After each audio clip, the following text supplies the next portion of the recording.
안녕하세요. 최지담 전도사입니다.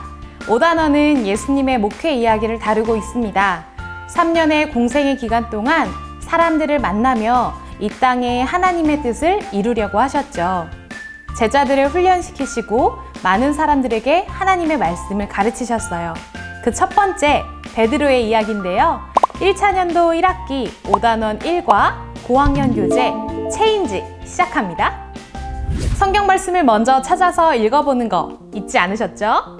누가복음 5장 1절에서 11절 말씀을 아이들과 찾아서 함께 읽어주세요.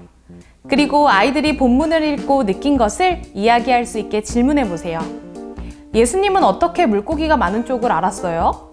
그렇다고 베드로는 모든 걸 두고 예수님을 따른다고요? 아이들이 많은 질문을 할 수 있겠죠.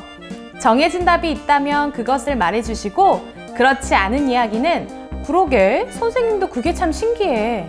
우리 말씀 공부하면서 더 알아보자. 이렇게 자연스럽게 공과를 진행해 주시면 좋을 것 같아요. 놀라운 이야기를 아이들과 함께 읽어내려가면 다른 색으로 칠해진 굵은 글씨가 있어요.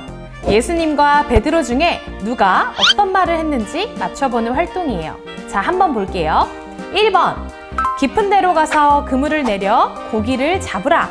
누가 하신 말씀인가요? 그렇죠, 예수님이에요. 2번, 나는 죄인이니 나를 떠나소서. 누가 말했을까요? 베드로죠. 3번, 무서워하지 말고 이젠 사람을 낚는 어부가 되라. 네, 예수님의 말씀입니다. 간단한 활동이니 선생님이 답을 말씀해 주시기보다 아이들이 직접 읽고 답을 적어볼 수 있게 해주세요. 이번엔 놀이카드입니다. 학생용 교재 79쪽에 있습니다. 이 카드를 말씀의 순서에 맞게 맞춰볼 수 있게 해주세요. 순서를 맞춘 후에는 아이들이 카드 그림을 보며 설명해 보도록 해주세요. 한 명씩 돌아가면서 해도 좋겠죠. 오늘 말씀을 살펴보면 방금까지 평생을 어부로 물고기를 낚던 베드로가 예수님을 만나고 사람을 낚는 어부로 변화됩니다. 베드로가 이렇게 변할 수 있었던 이유는 예수님을 믿었기 때문이에요. 예수님을 믿으면 상황은 그대로지만 이전과는 다른 삶을 살 수밖에 없습니다. 평상시에 그냥 지나쳤던 것들이 감사하고 기쁨이 마음속에 솟아나게 되거든요. 놀이카드를 정리하실 때 우리의 믿음이 얼마나 중요한지 아이들에게 알려주세요. 예수님을 아는 것과 믿는 것은 정말 다르다는 것을요. 활동 시간입니다. 학생용 교재 41쪽이에요. 암호를 찾는 활동이에요. 5번째인 것 같은데요. 암호를 해석하는 놀이가 암호를 풀어라. 암호 찾기 활동입니다. 암호풀이 놀이예요. 1차년도는 암호풀이가 좀 많아요. 사다리 타기를 해서 글씨를 조합하면 이런 글씨가 나옵니다. 이 글씨는 익투스라고 읽는데요. 이 암호는 진짜 과거에 사람들이 암호로 사용했던 거예요. 익투스는 그리스어로 물고기란 의미입니다. 그런데 사실 이 글씨를 풀어보면 엄청난 뜻이 숨겨진 암호였답니다. 예수, 그리스도, 하나님, 아들, 구세주. 이 글씨의 첫 글자만 따서 사용하던 암호였어요. 그래서 물고기 모양이 있거나 익투스라는 표시가 있으면 그리스도인이라는 것을 알 수 있었답니다.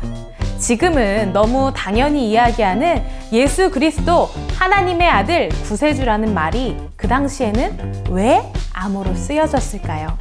바로 예수님을 믿는 그리스도인들을 핍박했기 때문입니다.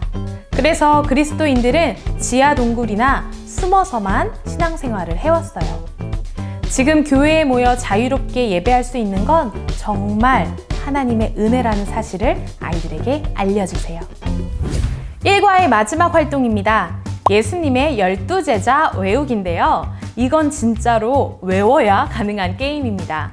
먼저 12제자의 이름이 적힌 메모가 있어야겠죠? 준비해주세요. 저도 이렇게 준비해봤습니다. 12명의 이름을 외우는 것도 복잡한데 이 게임은 기억까지 하는 거예요. 그렇기 때문에 긴장을 늦춰서는 안 됩니다. 선생님들 혹시 시장에 가면 이 게임 아시나요? 우리 4단원에서 했던 게임과 비슷한데요. 1번 사람이 말했던 것을 2번 사람이 말하면서 자기가 말해야 하는 것도 말하는 건데요. 이건 설명보다 보여드릴게요. 1번 사람이 예수님 옆을 보면 베드로도 있고 라고 말하면 2번 사람이 예수님 옆을 보면 베드로도 있고 요한도 있고 이렇게 얘기합니다. 그럼 3번, 세 번째 사람은 어떻게 얘기할까요? 그렇죠. 예수님 옆을 보면 베드로도 있고 요한도 있고 가룟 유다 있고 이렇게 앞 사람이 이야기한 것까지 다 기억해서 말하는 게임입니다. 어렵고 헷갈릴 수 있지만 선생님이 제자들의 이름을 이렇게 볼 수 있게 준비해 주시면 아이들이 헷갈려도 재미있게 할 수 있을 것 같습니다. 베드로는 예수님을 만나서 삶의 모습이 완전히 바뀌어 버렸습니다. 예수님을 진짜로 믿었기 때문이죠. 우리도 삶 속에서 우리의 가장 좋은 선생님이 되시는 예수님을 진짜로 믿고 따르기를 바랍니다. 저는 5단원 이과로 찾아오겠습니다.